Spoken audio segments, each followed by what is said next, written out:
Good afternoon, everybody. I'm Father Patrick Cardine, and I'm filling in for Deacon Adam Roberts today. We're really excited to have as our guest Father Demetrios Andrews. And Father Demetrios is in Mexico right now, broadcasting all the way from Mexico. Welcome, Father. Hello, Father Patrick. How are you doing? Good, I good. have to tell you it's good morning here. Oh, is it? What time is it there? It's 10 a.m. 10 a.m. All right. Well, So you're an early buenos riser, dias. so that's not too easy. Buenos dias. ¿Cómo está? Bien, bien. Well, thank you so much for taking time. I know you're down there working to have this chat with us.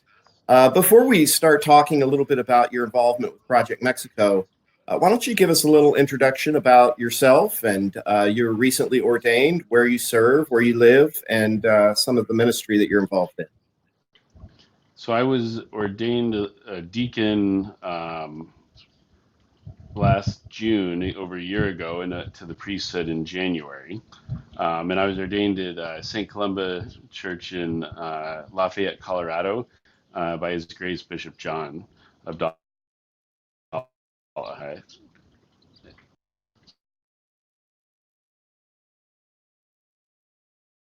We've got a little bit of Sorry a about that. Yes, little we had glitch a there. disconnect. I had a phone call come in, which apparently cuts out the app, so I've muted it. The Okay. So I serve at St. Columbus at Lafayette, and along with Father David McCready and Father Lester Bundy, and I also am the executive director of Project Mexico and St. Innocent Orphanage in Tijuana, So, Mexico. but you're in Mexico. You're in Mexico right now, but where do you live in Colorado? I do, I do. Yes, my So family and myself lives there. how does that work? So I travel a lot, somewhere between 50 to 100 flights a year, traveling Wow. all over the country. Yeah. Last year I went from Mexico to San Diego to Florida, to West Palm Beach, up to uh, Boston to Halifax, Canada, then over to Portland, Oregon, and back, all in about 3 weeks. Wow, Moving that's to the four amazing. corners of the United States, That's a big Canada, Mexico. sacrifice to make, a big sacrifice for you and your family to make to be able to serve in this way. I years ago I did some traveling where I was going overseas doing missionary work, and I'd be gone for 2 to 3 weeks at a time from my family, and it was very. I found it extremely difficult. How do you handle all that travel? So I think it is difficult. I think trying to have a more regular schedule, as well as you know being picking and choosing the most important times and things to go to do is kind of been essential. And also enabling other people in the organization to attend conferences and other things, so that all the burden doesn't fall on me, but we also you know take other people from the organization, expose them to PLCs and clergy laity and other projects elsewhere, and really allow everybody to kind of play a part. Tell us a little bit about when you were appointed as the executive director and what that position entails, what your responsibilities are, and then maybe after that you can tell us a little bit about the ministry there and how people could get involved at Project. So Project Mexico is a 501c3 organization, a U.S. nonprofit, and it has a civil association in Mexico that runs an orphanage, and then we have the outreach of building homes that we've been doing for 30 years in the Tijuana area. And so essentially, I was brought on as executive director. I think I'm the fourth executive director of the organization over 30 years, and uh, I was really brought in because of my own personal background.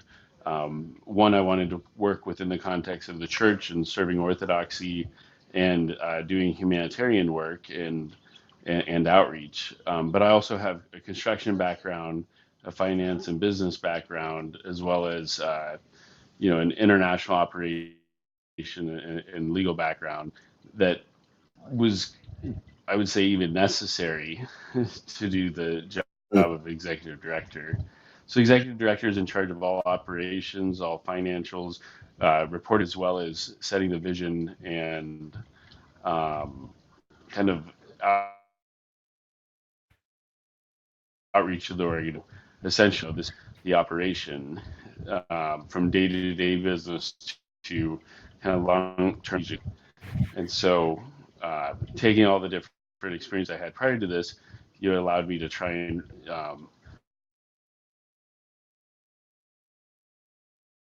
use that to actually do the work, kind of the diaconal ministry of the church. Okay. Well, give us a little rundown about what the ministry's about and what you're involved in on a So, day-to-day basis.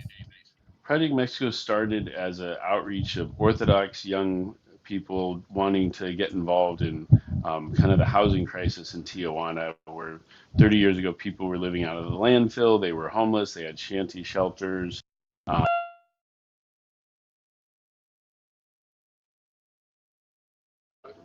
in those shelters, they were able to they weren't really able to have security, protection from weather, protection from theft. And there were a lot of Protestant, Catholic, other organizations that came down to build homes.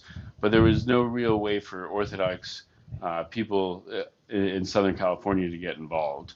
And so the Orthodox got together, and then the founder of the organization and his wife uh, formalized this outreach and worked with other home building organizations to actually, learn how to build homes for families. And so they started doing that around 1988. They came. There was always a plan to try and do an orphanage outreach. There were a lot of orphanages in Mexico at the time, but they felt that there was a need for this. And as they would build the homes in the neighborhoods, they would find these children that would come and play at the home site. And they'd say, well, where do they live? And people would say, no, they don't live anywhere. They don't have a home. They've been abandoned by their families, or their parents have died. And they really just wanted to do an outreach to the community by providing that need.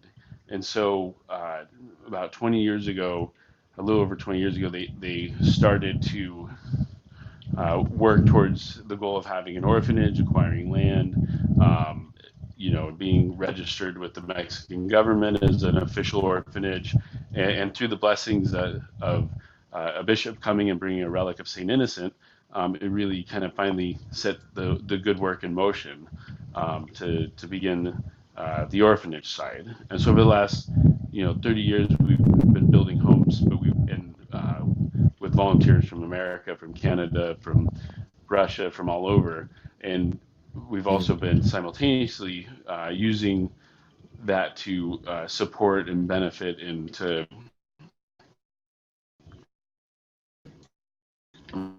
allow us to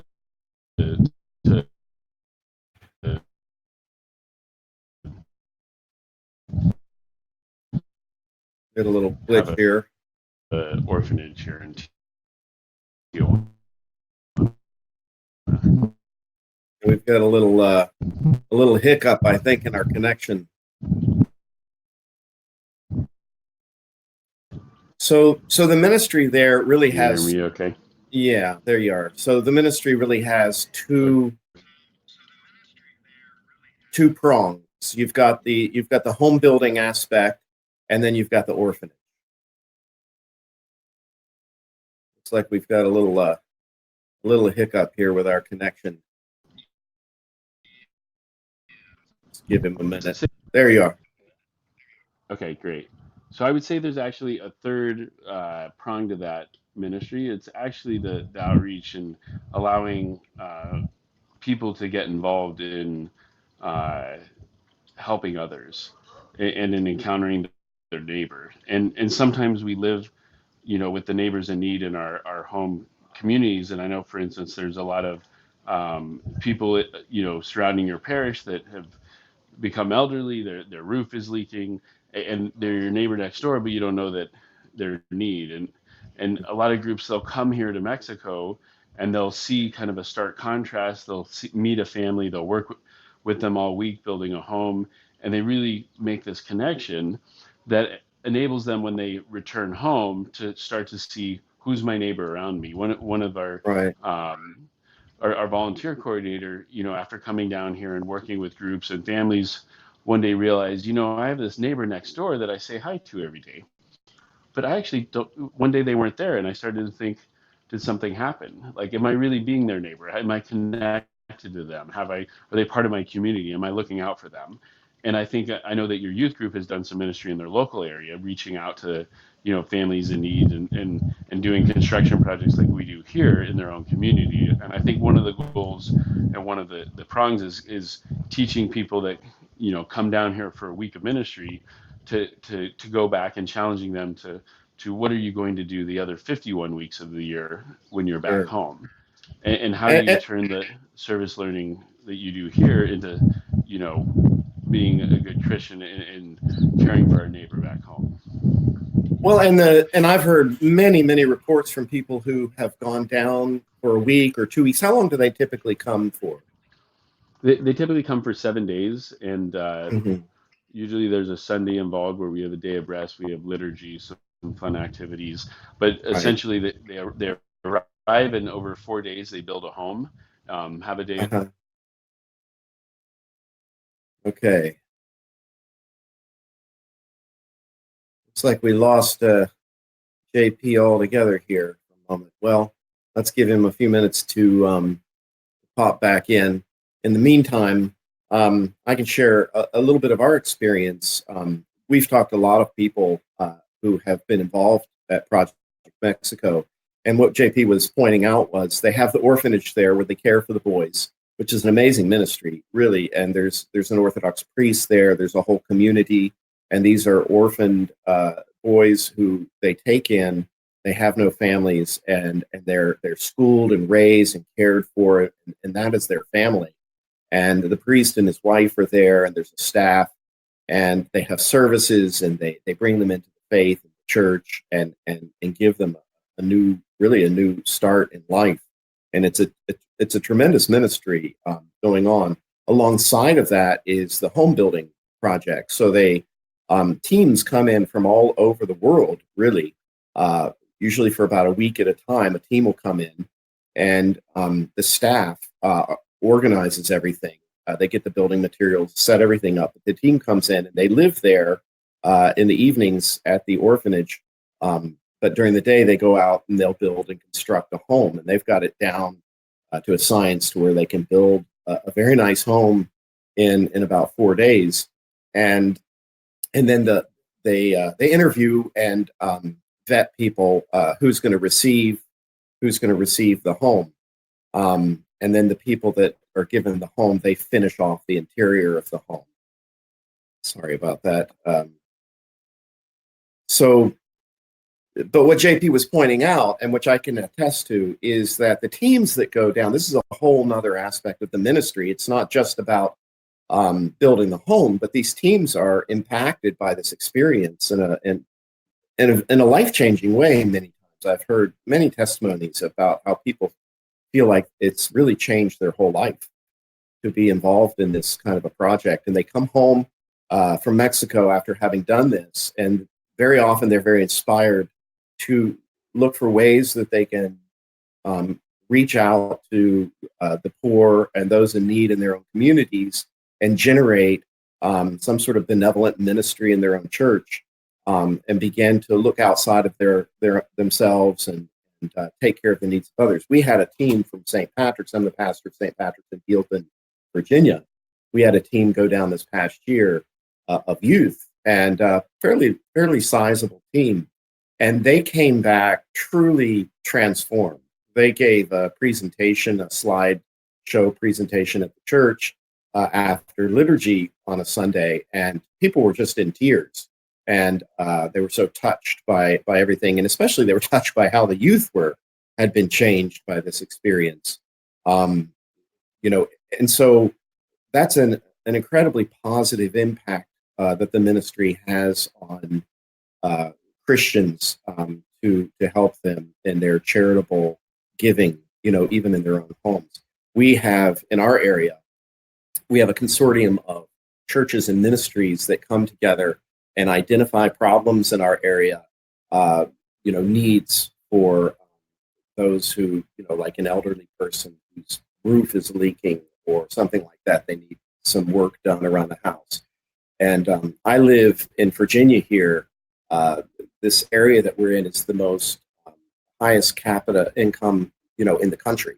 So there's a lot of wealth here, but you would be surprised at how much homelessness there is and how much dire need, especially in an area with so much wealth, because the property values are so high. There, people don't realize how much need there is, and you have to get out into your community and do some research, and you would be surprised at how much great dire need there is. So we've gotten involved. We do things on a monthly basis. Needs come in through this consortium of ministries, and each church and group might take a need and say, well, we'll field this particular need. Let's see if JP's trying to get back. Let's see. Let me try to reconnect him.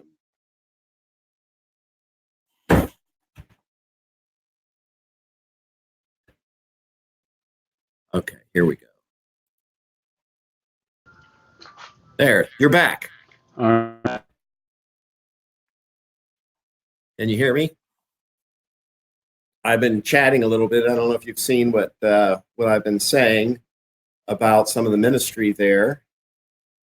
Looks like your connection is still a little shaky.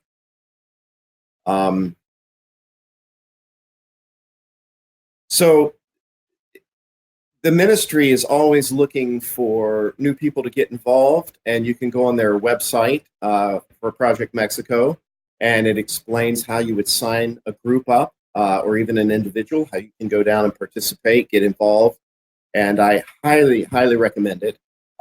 We at St. Patrick's, we have every intention of sending another group down and making this a regular part of our ongoing ministry.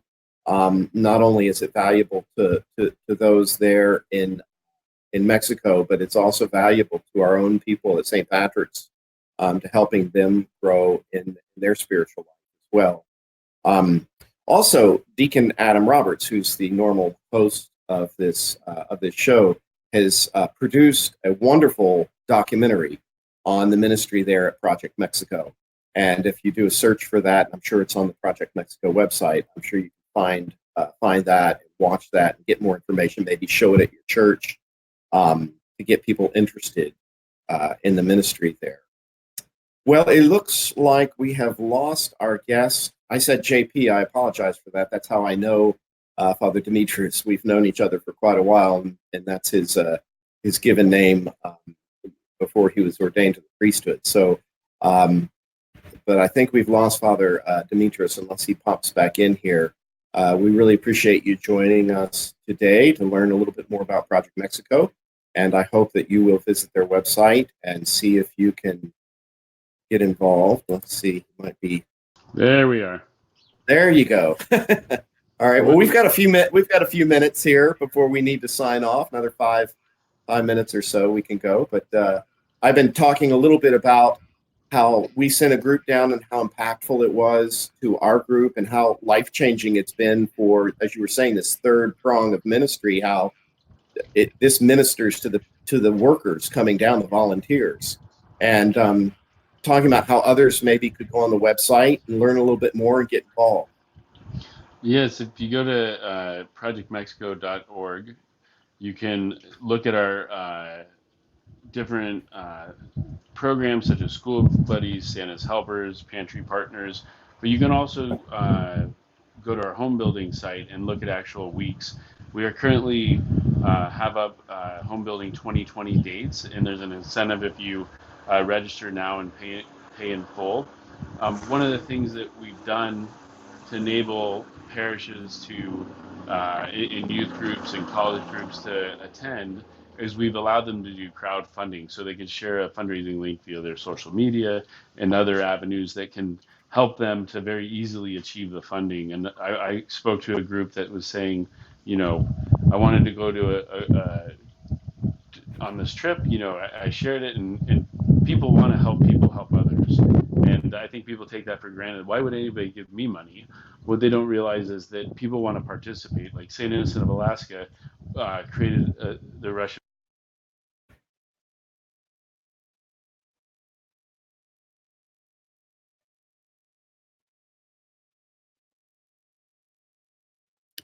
Well, we've got a couple questions coming in. One from Matthew. Father Patrick, will you be joining the home building group from your parish when they return to Project Mexico next summer? I would love to do that, actually. So I had wanted to go this past year. I was not able, but if my schedule allows, I would love to go. I actually also have a background in construction. That's what I did my entire life. I also am trained as a architectural blacksmith, and I've talked to Father Demetrios about maybe going down and setting up a metalworking shop there at the orphanage as an opportunity for the boys to learn a trade. So I'm very interested in that. We're working on that. Looks like Deacon Adam has written in and has given us a link, www.buildinghopefilm.com. That's the link to the film that he made, buildinghopefilm.com. And so we encourage you to look at that, and projectmexico.org is their website. So please check all this stuff out. This is a great ministry on its own right, but it's also a great ministry for your people to get involved in. And we'd like to hear any other stories or testimonies. If you've gone and traveled and been involved, we'd love to hear about that. You can share that on the Facebook group here so that people can see about it. So, Matthew, I think a metalworking shop would be fantastic. And, I teach all my kids they should learn a trade, even if, my son's probably going to go in the science field. He'll be the only one to make any money in our family, but he still works in the shop during the summers. Because it's important to learn how to work with your hands and learn a trade. That's just really good. All right. Well, I think we're going to probably close out now for this episode. We thank you for joining us, and please tell your friends. God bless you.